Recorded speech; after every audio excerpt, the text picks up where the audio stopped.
देखेंगे। ठीक। Hello dear aspirants, welcome back to Plutus IAS.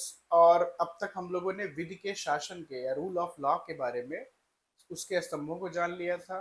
क्या है, सबसे पहले तो वही जाने थे। अब हम उसके आगे सेकेंड पार्ट को देखेंगे कि उसके यूजेस हम कहाँ कहाँ और देखते हैं। तो अब तक हम लोगों ने कुछ यूजेस देख लिए थे, जो बाकी यूजेस हैं हम लोग पार्ट 2 में देख रहे हैं उसको। और जिसमें से एक है नेचुरल जस्टिस। नेचुरल जस्टिस के सिद्धांत का पालन करना। प्राकृतिक न्याय का मतलब सीधा होता है कि जो भी प्रक्रिया हो वो प्रक्रिया ढंग से फॉलो की गई हो। पहली बात तो प्रक्रिया तार्किक हो, और दूसरी बात वो ढंग से फॉलो की गई हो। विधिक प्रक्रियाएं जितनी भी है, जैसे कोई अपने मामले में जज नहीं बन सकता है, सबको निष्पक्ष सुनवाई का अधिकार हो दोनों पार्टी को, और इसके अलावा आपका जो प्रोसेस है वो ड्यूली फॉलो किया गया हो। हम लोग इसको डिटेल में देखेंगे प्राकृतिक न्याय के सिद्धांत को, क्योंकि हम लोग रूल ऑफ लॉ के संदर्भ में देख रहे हैं, तो इसका एक मेंशन और इसका मीनिंग जानना आपके लिए स्टार्ट में इंपॉर्टेंट है। इसके अलावा अपने आप में लोकतंत्र जो है या डेमोक्रेसी, वो खुद अपने आप में रूल ऑफ लॉ को रिप्रेजेंट करता है, विधि के शासन को।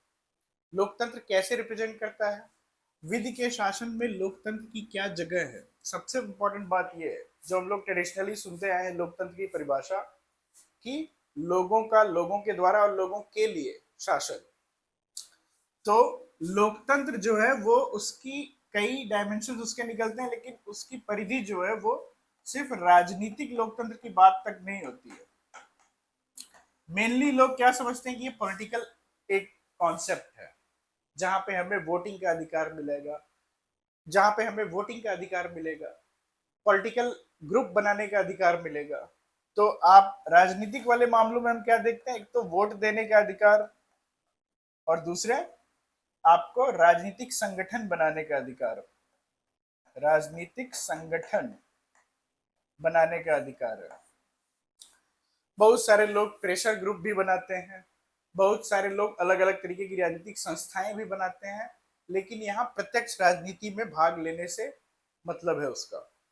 तो लोकतंत्र है जिसमें वोटिंग का भी अधिकार है, और वोट क्या है, यूनिवर्सल एडल्ट फ्रेंचाइज, यानी सार्वभौमिक वयस्क मताधिकार।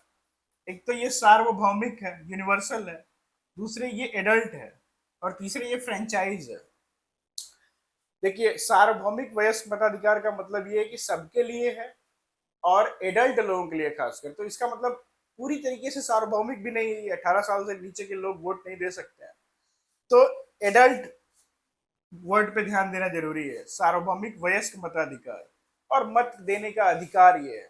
हालांकि ये एक आपको हमेशा जान के मिलेगा कि ये फंडामेंटल राइट नहीं है। आपको ये समझना होगा कि ये मूलभूत अधिकार से ज्यादा संवैधानिक अधिकार है, क्योंकि मूलभूत अधिकारों में इसका जिक्र नहीं है।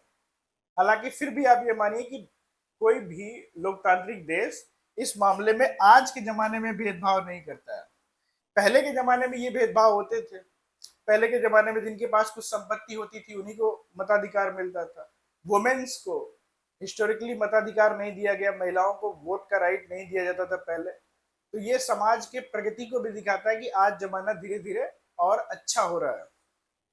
हालांकि इसकी कमियां क्या हैं, देखिए, अगर आप एक दो कमियों पे ध्यान देंगे तो एक दो कमियां ये भी निकल के आती है कि अगर कोई पढ़ा लिखा होगा तो वो एक तो होता है संकल्प की स्वतंत्रता की वो जाके किसी को चुने, और अगर वो पढ़ा लिखा होगा तो वो ढंग के लोगों को चुनेगा, ऐसी मान्यता है। और ऐसा कमोबेश कई हद तक सच भी है, अगर तार्किक रूप से पढ़ा लिखा है तो।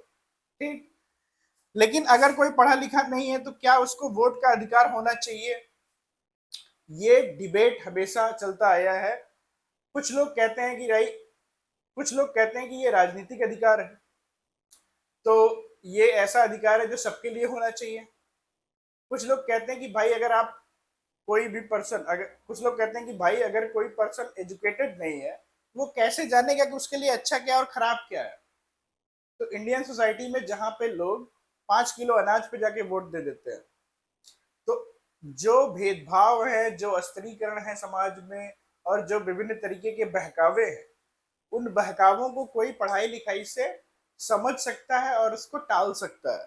तो ये एक डिबेट का विषय है। हालांकि लोकतंत्र में विधि के शासन की रिफ्लेक्शन दिखती है हमें, ठीक है।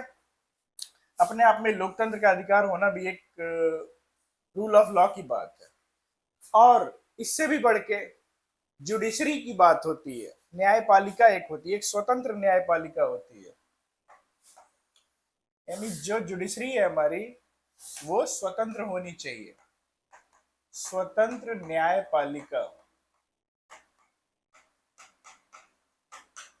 स्वतंत्र न्यायपालिका होने का मतलब ये है कि राजनीतिक हस्तक्षेप से मुक्त हो, या किसी भी हस्तक्षेप से मुक्त हो। ना तो नेता कोई पैसे देके न्यायपालिका को खरीद ले, ना तो कोई पैसे वाला या कैपिटलिस्ट पैसे देके न्यायपालिका को खरीद ले, या नेता प्रभाव के माध्यम से खरीद ले। तो एक स्वतंत्र न्यायपालिका की बात होती है। और इसी स्वतंत्र न्यायपालिका से संबंधित क्या है एक सिद्धांत, कि आप न्यायपालिका को न्यायिक पुनरावलोकन की शक्ति दे। न्यायिक पुनरावलोकन, भारतीय संविधान में हमें जुडिशियल रिव्यू की बात देखने को मिलती है। हालांकि ये संविधान में मेंशन नहीं है ये वर्ड, लेकिन बहुत सारे कोर्ट के फैसलों के थ्रू, जिसको हम बेसिक स्ट्रक्चर कहते हैं, संविधान की मूलभूत भावना कि न्यायपालिका जो है विधायिका यानी लेजिस्लेटिव के बनाए हुए कानूनों का पुनरावलोकन कर सकती है, या वो ये चेक कर सकती है कि क्या जो विधायिका ने कानून बनाए वो संविधान सम्मत हैं, संविधान की भावना से मिलते हैं। यहीं पे एक सिद्धांत निकल के आता है, उसको कहते हैं मूल ढांचे का सिद्धांत या बेसिक स्ट्रक्चर का सिद्धांत। मूल ढांचे का सिद्धांत, बेसिक स्ट्रक्चर। और जो न्यायिक पुनरावलोकन है उसको जुडिशियल रिव्यू बोलते हैं, न्यायिक समीक्षा कुछ लोग बोल देते हैं। तो क्या वो संविधान की जो मूलभूत भावना है और मूलभूत ढांचा है उससे वो मेल खाती है? अगर वो मेल नहीं खाती है तो न्यायपालिका उसको स्ट्राइक डाउन कर सकती है, रद्द कर सकती है, ठीक। तो एक यहाँ पे ये भी बात है कि अगर स्वतंत्र न्यायपालिका होगी तो हमारे मूलभूत अधिकारों का, फंडामेंटल राइट्स का, मूलभूत अधिकारों की सुरक्षा हो सकेगी, फंडामेंटल राइट्स की सुरक्षा हो सकेगी। एक तो ये बात है। इसके अलावा न्यायपालिका परामर्श भी देती है। हम लोग न्यायपालिका वाले चैप्टर में इसको अच्छे से देखेंगे कि ये एग्जीक्यूटिव को परामर्श दे सकती है कि ऐसे होना चाहिए, या विधिक सलाह दे सकती है। लेकिन जहां हमारा रूल ऑफ लॉ रिफ्लेक्ट होता है वो है फंडामेंटल राइट्स की सुरक्षा, और एक मूल ढांचे के थ्रू न्यायपालिका पुनरावलोकन कर सकती है किसी भी कानून का। भारत के संविधान में वो है फेडरल स्ट्रक्चर जो भारत का है, संघीय ढांचा जो है भारत का, या संघवाद। संघवाद क्या करता है? संघवाद ये बताता है कि जो राज्य हैं भारत के संदर्भ में, जो प्रांत हैं या जो राज्य हैं, उनके लिए कुछ व्यवस्था की गई और वो व्यवस्थाएं सिक्योर रहें। ऐसा ना हो कि केंद्र उन व्यवस्थाओं पे हावी हो जाए, और ऐसा ना हो कि जो राज्य हैं उनको केंद्र विलोपित कर दे, या राज्यों को जो दायित्व दिए गए हैं उनको केंद्र सुपरसीड कर जाए हर बार। कुछ एक्सेप्शनल मामलों में हम देखते हैं जहां पे इमरजेंसी वगैरह लगा के राज्यों के कुछ अधिकारों को केंद्र छीन लेता है, लेकिन हम लोग ज्यादातर मामलों में देखते हैं कि भारत का संविधान संघवाद को भी सुरक्षित करने की कोशिश करता है। हालांकि भारत का जो संवैधानिक ढांचा है वो केंद्र की तरफ ज्यादा झुका हुआ है, केंद्र की तरफ झुका है, या एक बायस है जो सेंटर की तरफ है। कुल मिलाकर रूल ऑफ लॉ जो है वो ये सिक्योर करता है, सुरक्षित करता है कि विधि का शासन होगा, ना कि किसी की इच्छा से होगा, ना तो वो असमान होगा, और न ही उसमें विधिक भावना की कमी होगी। जहां पे ये तीन चीजें होंगी कि वो कानूनों से चले, पहले से स्थापित कानूनों से चले, और वो कानून तार्किक होने चाहिए, और दूसरे जहां पे विधि के सामने समानता हो, और तीसरे जहां पे विधिक भावना की प्रबलता हो। ये तीनों चीजें अगर हैं तो हम उसे रूल ऑफ लॉ कहेंगे। और रूल ऑफ लॉ को जो सिक्योर करने की बात है उसका दायित्व दिया गया है भारत में इंडिया में वो रिस्पॉन्सिबिलिटी दी गई है सुप्रीम कोर्ट को।